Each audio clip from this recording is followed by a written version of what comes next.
Hello दोस्तों, आज की कहानी है तीन मछलियाँ। एक नदी के किनारे उसी नदी से जुड़ा एक बड़ा जलाशय था।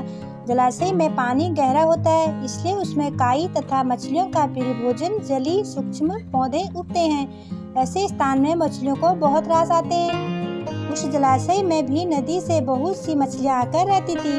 अंडे देने के लिए तो सभी मछलियाँ उस जलाशय में आती थी। वह जलाशय लंबी घास और झाड़ियों द्वारा घिरा होने के कारण आसानी से नजर नहीं आता था। उसी में तीन मछलियों का झुंड रहता था। उनके स्वभाव भिन्न थे।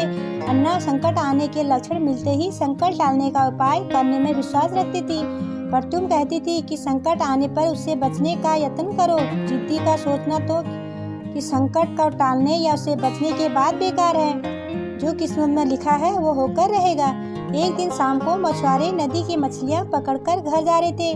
बहुत कम मछलियाँ उनके जाल में फंसी थी अथवा उनके चेहरे उदास थे। तभी उन्हें झाड़ियों के ऊपर पंछियों का झुंड जाता दिखाई दिया। सबकी चोंच में मछलियाँ दबी थी। ये चौंके। एक ने अनुमान लगाया, दोस्तों लगता है झाड़ियों के पीछे नदी से जुड़ा जलाशय है जहाँ इतनी सारी मछलियाँ पल रही हैं। मछुआरे पुलकित होकर झाड़ियों में से होकर जलाशय के तट पर आ निकले और ललचाई नजर से मछलियों को देखने लगे। एक मछुआरा बोला, वाह, इस जलाशय में तो मछलियाँ भरी पड़ी है। आज तक हमें इसका पता ही नहीं लगा।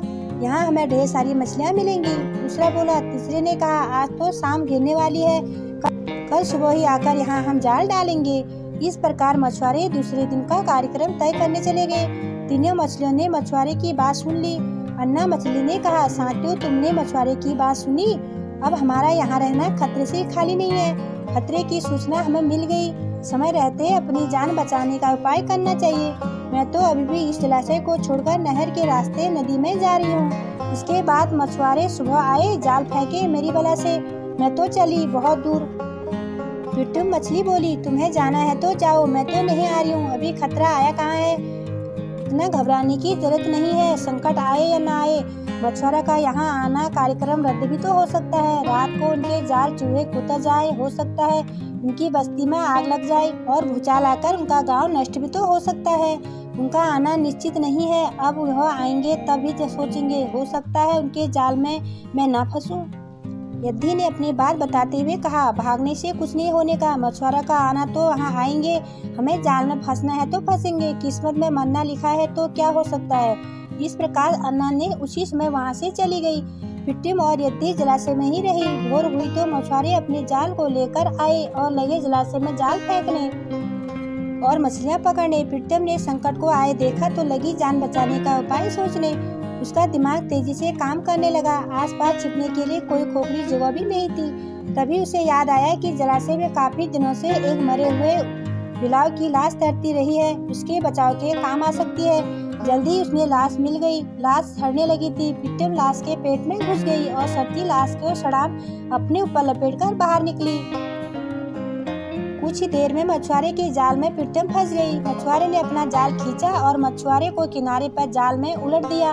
बाकी मछलियाँ तो तड़पने लगी। पिट्टिम दम साध कर मरी हुई मछली की तरफ पड़ी रही। मछुआरे को षड्यंत्र का भमका लगा तो मछलियों को देखने लगा। उसने निश्चित पड़ी, पिट्टिम को उठाया और सूंघा। यह तो कई दिनों से मरी मछली है, सड़ चुकी है। ऐसे बड़बड़ाकर बुरा मुंह बनाकर उसने मछुआरे को पिट्टिम को जलाशय में फेंक दिया। पिट्टिम अपनी बुद्धि का प्रयोग कर संकट से बच निकलने में सफल हो गई थी। पानी में गिरते ही उसने गोता लगाया और सुरक्षित गहराई में पहुंचकर जान की खैर बनाई। यद्दी भी दूसरी मछुआरे के जाल में फंस गई और एक टोकरे में डाल दी गई थी। भाग्य के भरोसे बैठी रहने वाली यद्दी ने उसी टोकरे में अन्य मछलियों की तरह तड़प तड़प कर अपना प्राण त्याग दिए। कहानी की सीख, भाग्य भी उन्हीं का साथ देता है जो कर्म पर विश्वास रखते हैं।